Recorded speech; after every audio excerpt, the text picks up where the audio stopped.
വാഹനാപകടത്തിൽ ഗുരുതരമായി പരിക്കേറ്റ് മസ്തിഷ്ക മരണം സംഭവിച്ച 22-കാരൻ മരണത്തിലും 4 പേർക്ക് പുതുജീവൻ പകർന്ന് മാതൃകയായി.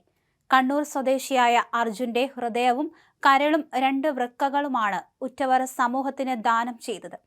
മകനെ തിരികെ കിട്ടില്ലെന്ന ഡോക്ടർമാരുടെ വിധിയെഴുത്തിൽ തളർന്നുപോയെങ്കിലും ആ നോവ് കടിച്ചമർത്തി അവയവദാനം എന്ന ധീരമായ തീരുമാനം മാതാപിതാക്കൾ കൈക്കൊള്ളുകയായിരുന്നു. ഗുരുതരമായ പരിക്കുകളോടെ കണ്ണൂർ ആസ്റ്റർ മിംസ് ആശുപത്രിയിൽ എത്തിച്ച അർജുന് മെയ് 31-ഓടെയാണ് ഡോക്ടർമാർ മസ്തിഷ്ക മരണം സ്ഥിരീകരിച്ചത്.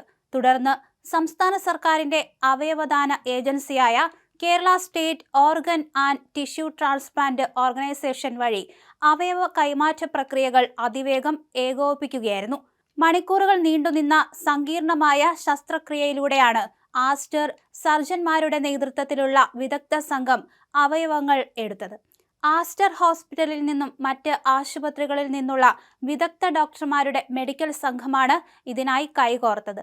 അർജുന്റെ ഹൃദയം എയർ ആംബുലൻസ് മുഖേന കൊച്ചി ആസ്റ്റർ മെഡിസിറ്റിയിൽ ചികിത്സയിലുള്ള 48-കാരനായ മലപ്പുറം സ്വദേശിക്കായി ശരവേഗത്തിൽ എത്തിച്ചു. അർജുന്റെ വൃക്കകളിൽ ഒന്ന് കണ്ണൂർ ആസ്റ്റർ മിംസിലെ രോഗിക്ക് തന്നെയാണ് നൽകുന്നത്. രണ്ടാമത്തെ വൃക്ക കോഴിക്കോട് ഗവൺമെന്റ് മെഡിക്കൽ കോളേജിലേക്കും കരൾ കോഴിക്കോട് ബേബി മെമ്മോറിയൽ ആശുപത്രിയിലേക്കുമാണ് കൊണ്ടുപോയത്.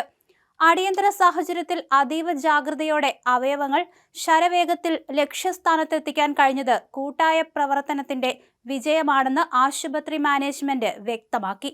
ഒരു ജീവൻ നഷ്ടമാകുമ്പോൾ മറ്റ് നിരവധി പേർക്ക് അതൊരു വലിയ പ്രത്യാശയായി മാറുന്ന മനുഷ്യത്വത്തിന്റെ ഉദാത്തമായ മാതൃകയാണിത്. അവയവ കൈമാറ്റം സുഗമമാക്കാൻ തോളോട് തോൾ ചേർന്ന് പ്രവർത്തിച്ച പോലീസിനോടും സർക്കാരിനോടും കേസ് ഓട്ടോയോടുമുള്ള നന്ദി രേഖപ്പെടുത്തുന്നതായി Aster MIMS CEO doctor Anoop Nambiar പറഞ്ഞു.